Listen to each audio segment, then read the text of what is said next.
번째 경기 보라츠 바롯이 대 라피드빈 분석 시작해보겠습니다. 보라츠는 24강 플레이오프에서 상위팀이었던 올림피아 류블리아나를 제압하고 16강에 왔다. 1차전 홈경기에서 샌디 오그린에게 골로 승리했고 원정에서 템백으로 임해 실점하지 않았다. 이번 대회 내내 안정적인 홈경기력을 보여줬기에 1차전을 잡고 2차전을 버티기로 나서는 플레이오프 같은 운영이 유력하다. 오그리넷과 사비치 등이 중원에서 공격적으로 나설 것이다. 라피드빈은 예선에서 4승을 따내며 16강행에 성공했다. 원정에서 오모니아코스의 일격을 당하기도 했지만 코펜하겐과 노아 등을 상대로 모두 승리했다. 베료가 3골을 터뜨렸고 그의 공격 파트너로 나선 범브란트의 마무리도 안정적이었다. 이번 일정은 원정이기에 수비 위주로 경기를 운영하며 얀슨과 베료의 역습으로 승부를 보려 할 것이다. 접전을 본다. 라피드빈이 예선에서 좋은 성적을 내며 16강에 왔고 지난 주말 리그 경기에서 대승을 거뒀지만 최근 흐름이 그리 좋은 건 아니다. 또 이 경기는 원정이기에 경기의 주도권을 잡기 어렵다. 단 보라츠가 원하는 최상의 결과를 얻진 못할 것이다. 데스포토비치의 한방을 기대하는 홈팀 상대로 상가레가 중원에서 수비를 90분 내내 보호할 원정팀이 바라는 무승부의 결과를 내고 돌아갈 것이다. 두 번째 경기 파포스 FC 대 유르고르덴 분석 시작해보겠습니다. 파포스는 키프러스 리그의 라이벌인 오모니아코스 상대로 승리하며 16강에 진출했다. 원정 일정에서 무승부를 기록했지만 홈 일정에서 펠리페와 실바 등 측면 자원들의 골이 나오며 승부를 갈랐다. 자국 리그에서 선두를 달리는 팀인데 컨퍼런스 리그에서도 호성적을 노리고 있다. 자이로와 펠리페, 탕코비치로 이어지는 막강한 공격진이 있고 이반 슈니치의 중원 존재감도 확실하다. 유르고르덴은 이번 대회 예선 일정에서 가장 눈에 띈 팀이었다. 2라운드까지 승점 1점에 그치며 주춤했지만 파나시나이코스전 승리를 시작으로 비킹기로와 레기아 등 쉽지 않은 팀들 상대로 4연승에 성공했다. 지난 시즌 말매를 비롯한 팀들에 밀리며 스웨덴 리그 4위에 그쳤는데 유럽 대항전에서 유일하게 살아남은 스웨덴 팀이기도 하다. 구스타브가 팀을 떠나긴 했지만 험맥과 응구엔, 굴릭센 등은 건재하다. 파포스의 승리를 본다. 원정팀이 1차전에서 패하지 않고 2차전 승부를 보기 위해 어느 정도는 수비 위주로 나설 것으로 보인다. 그러나 원정에서 파포스 상대로 고전할 것으로 보인다.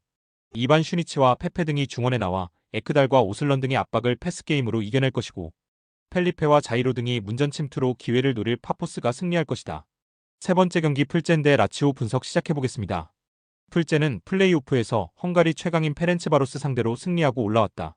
원정에서 한 골 차로 경기를 마무리했고 홈에서 파벨 슐츠와 예멜카 등의 3골이 터지며 승리했다. 체코 리그에서는 스파르타 프라하를 제치고 2위를 기록 중인데 유로파에서도 존재감을 확실하게 보여주고 있다. 강점이 있는 홈에서 라치오 상대로 승리를 노릴 것이다. 라치오는 강팀이 즐비한 유로파 예선에서 전체 1위를 차지했다. 이미 16강 직행에 성공한 이후 로테이션을 돌린 브라가 원정에서 패하긴 했지만 소시에다드와 아약스, 포르투 등 각국의 강팀들을 모두 제압했다. 또 지난 주말 리그 경기에서는 난정 밀란 상대로 터진 페드로의 인저리타임 결승골로 원정승을 따내기도 했다. 카스테야노스가 부상으로 빠져있지만 차오우나와 노슬린 등이 공백을 메우고 있다. 접전을 본다. 풀젠의 홈 경기력이 워낙 좋은 건 사실이다. 드로신미를 중심으로 비드라와 파벨 슐츠 등 언제든 해결할 수 있는 스리톱도 있다. 그러나 델레바시르와 로벨라가 중원에서 수비 라인 보호를 잘해주고 있고 사무엘 기고와 마루시크 등이 최종 수비를 철통같이 하고 나설 라치오 상대로 쉽게 리드를 잡진 못할 것이다. 네 번째 경기 보데글림트 대 올림피아코스 분석 시작해보겠습니다. 보데글림은 24강 플레이오프에서 에레디비지의 팀인 트벤테에 승리했다. 원정에서 패했지만 홈에서 5골을 폭발하며 승리했다. 감독의 교체 카드가 대성공이었는데 브리스 벤방고모와 패등 교체로 들어온 선수들이 골을 터뜨렸다. 그로 인해 최근 수 시즌 동안 그들이 보여준 유럽 대항전 경쟁력이 리얼임을 다시 증명했다. 홈에서 특히 강하기에 1차전 2골차 이상 승리를 노린다. 올림피아코스는 경쟁팀들보다 골득실에서 앞서며 16강 직행에 성공했다. 예선 8경기에서 7골을 폭발한 엘카비의 확실한 마무리가 있었고 마지막 4경기를 무실점으로 막아낸 강력한 수비도 있었다. 비앙코네와 피롤라, 오르테가 등이 물샐 틈 없는 수비력을 보여주며 팀을 이끌었다. 이 경기는 원정이기에 강점인 수비 위주로 실점을 막고 야렘척과 마르틴스, 치키뉴를 앞세워 역습을 노릴 것이다. 접전을 본다. 보데글림이 이번 대회에서도 홈 연승을 달리는 등 홈 경기력이 좋은 건 사실이다. 베르그와 에브엔 등 공격 전개에 능한 중앙 조합도 믿을만하고 하우게는 상대 수비에 부담을 줄 수 있다. 그러나 해제와 카리오 등이 중원을 두텁게 하며 최종 수비를 경기 내내 보호할 것이고 비앙코네가 상대 주포인 호그를 막아낼 올림피아코스 상대로 원하는 최선의 결과를 가져가진 못할 것이다.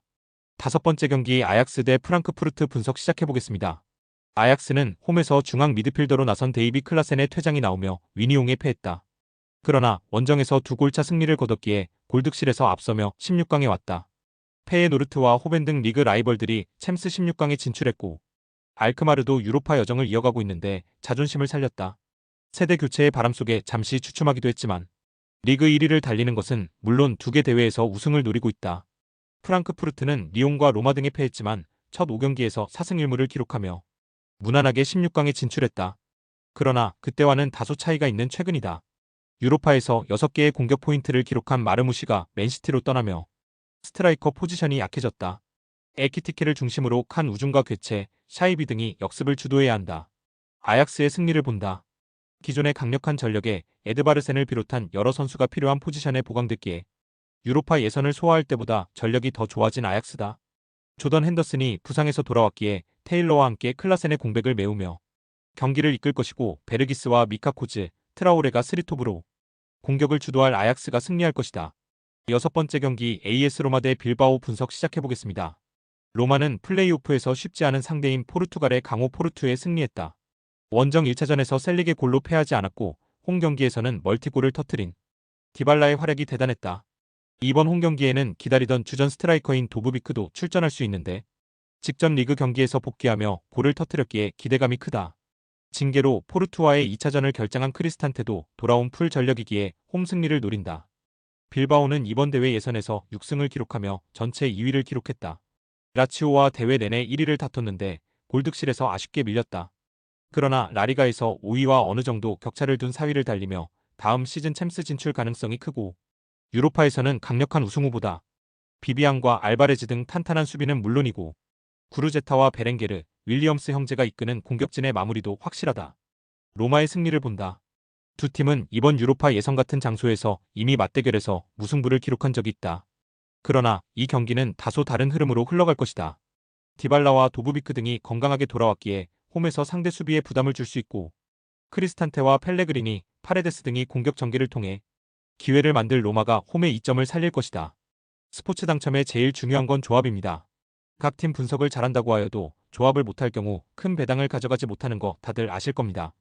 그리고 유튜브에 조합을 올려드릴 수 있지만 좀 더 자세한 정보들과 배당 흐름 및 각종 이슈 등 경기 전까지 어떻게 될지 모르니 조합을 빠르게 유튜브에 올려드릴 수 없는 점 양해 부탁드립니다. 조합 신청은 아래 고정 댓글 링크로 조합 신청 말 걸어주세요. 금전 요구 및 멤버십 가입 조건 일체 없습니다. 좋은 건 서로 나눠 갑시다.